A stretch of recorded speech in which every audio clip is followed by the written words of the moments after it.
प्रिय भक्तों, जय श्री राम।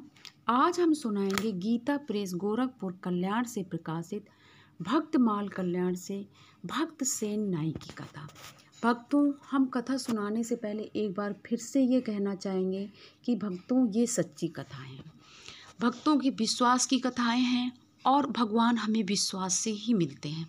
ऐसी एक सत्य कथा हम सुनाने जा रहे हैं। ये घटना कम से कम आज से काफ़ी साल पुरानी है।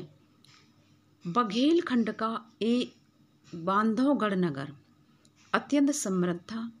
महाराज वीर सिंह के राजत्व काल में बांधवगढ़ का सुदूर प्रांतों में बड़ा नाम था।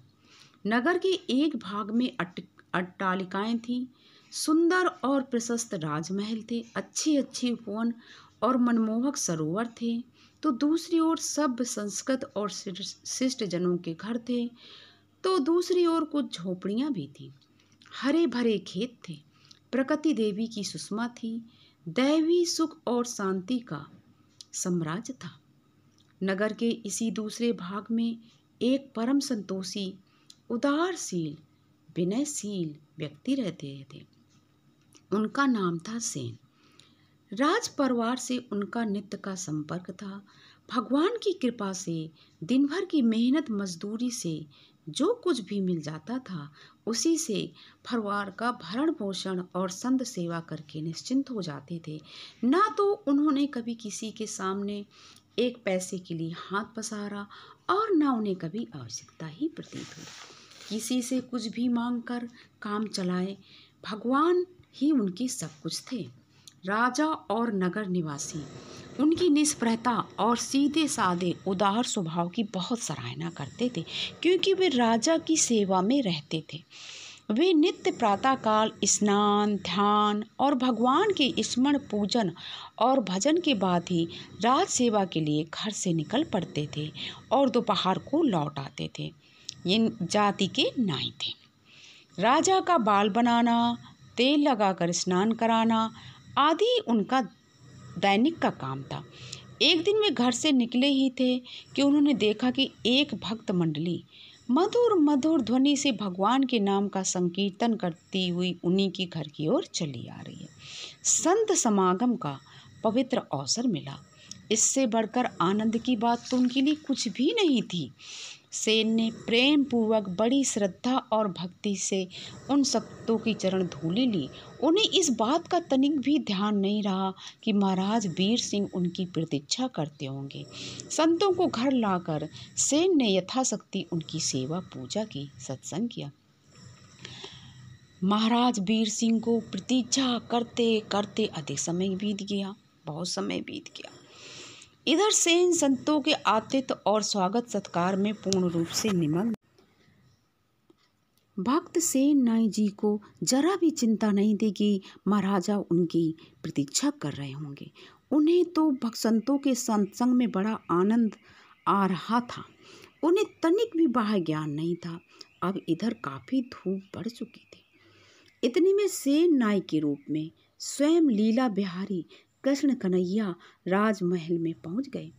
सदा की भांति उनके कंधे पर छुरे, कैंची तथा अन्य उपयोगी सामान तथा दर्पण आदि की छोटी सी पेटी लटक रही थी।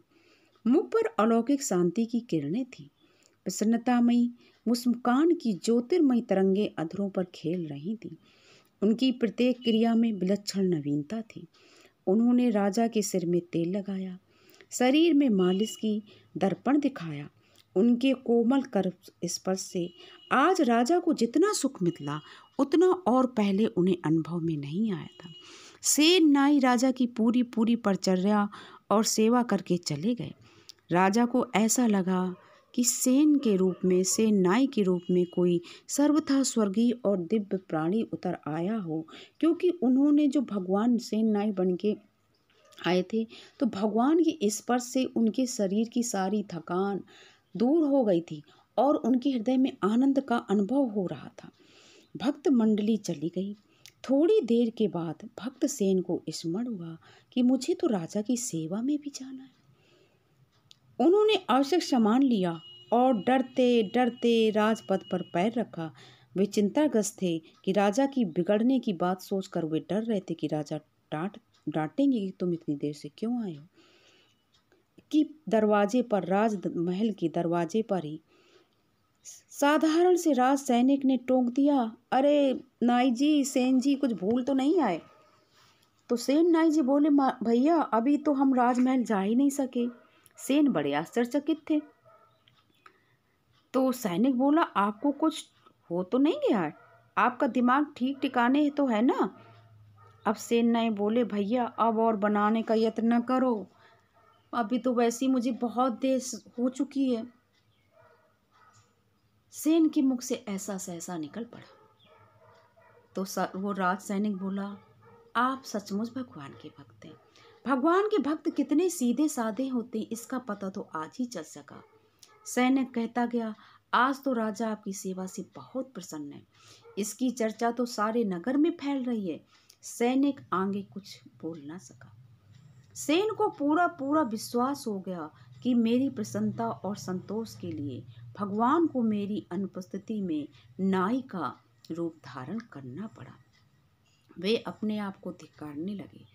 एक तुच्छ सी सेवा पूर्ति के लिए शोभा निकेतन श्री राघवेंद्र को बहुरूपिया बनना पड़ा। प्रभु को इतना कष्ट उठाना पड़ा जो पल भर में समस्त लोकांतर का संहार कर सकते हैं, जिनके एक संकल्प आभास मात्र पर विश्व का विधान उलट जाता है। उन्होंने कंधे पर छुरी आदि की पेटी लटकाने में रस की अनुभूति की। भगवान की सहज रसमयता, प्रगाढ़ भक्त वत्सलता, कोमल कृपा और पावन प्रसन्नता का चिंतन करते करते वे आत्मग्लानि के अतल सागर में डूबने उतराने लगे। और वे सोचने लगे कि भगवान ने क्यों मेरा रूप धारण करके एक मनुष्य यानी राजा की सेवा की। अरे राजा साहब होते तो थोड़ा सा मुझे डांटते ही तो थे, लेकिन भगवान ने मेरी इतनी सहायता की। उन्होंने भगवान के चरण कमल का ध्यान किया, मन ही मन प्रभु से क्षमा मांगी। उनके राजमहल में पहुंचते ही राजा वीर सिंह बड़े प्रेम और विनय तथा स्वागत सत्कार से मिले। भगवान के साक्षात्कार का प्रभाव जो था, भक्त सेन ने बड़े संकोच से अपने विलंब के लिए क्षमा मांगे। संतों के अचानक मिल जाने की बात कही। अब राजा ने एक दूसरे का जी भर आलिंगन किया। राजा समझ गए कि भगवान ने अपने भक्त की लाज रखने के लिए एक नाई बनकर मेरी सेवा की। अब राजा ने सेन नाई के चरण पकड़ लिए। राजा वीर सिंह ने कहा, राज परिवार जन्म जन्म तक आपका और आपके वंशजों का आभार मानता रहेगा, क्योंकि आप ही की वजह से आज भगवान मेरे पास आए। भगवान ने आपकी ही प्रसन्नता के लिए मंगलमय दर्शन देकर हमारे असंख्य पाप तापों का अंत किया है। भक्त सेन तो प्रेम विह्वल हो गए थे। उनके शरीर में विलक्षण भाव कंपन था। अंग अंग भगवान के रूप माधुर्य के रस में संप्लावित थे। बांधवगढ़ सेन की उपस्थिति से धन्य हो गया। वे परम भागवत थे, भगवान के महान कृपा पात्र भक्त थे। भक्तों, फिर हम यहाँ कहना चाहेंगे कि ये भक्तों सच्ची कथा है। अगर हम भगवान से प्रेम करते हैं, उनमें विश्वास करते हैं, श्रद्धा करते हैं, तो भगवान हमारी चिंता खुद करते हैं। हमारे दुखों को, कष्टों को वो दूर करते हैं। तो भक्तों, हम ये कहना चाहेंगे कि इन सच्ची कहानियों को आप सब लोग भक्तमाल गीता प्रेस गोरखपुर कल्याण से प्रकाशित भक्तमाल अंक, हम तो सबसे पहले कहेंगे इसे आप अपने घर ले आइए, सब लोग पढ़िए, अपने बच्चों को पढ़ाइए। इससे आपके घर का वातावरण बहुत अच्छा होगा, भगवान की भक्ति भी आएगी।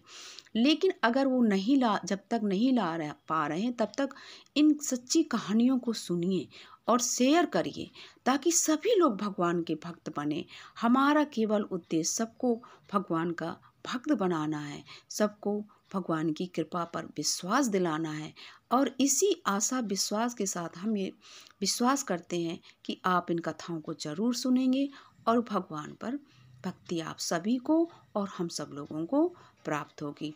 बोलिए श्री कृष्ण भगवान की जय। बोलिए भक्त सेन नाई जी की जय।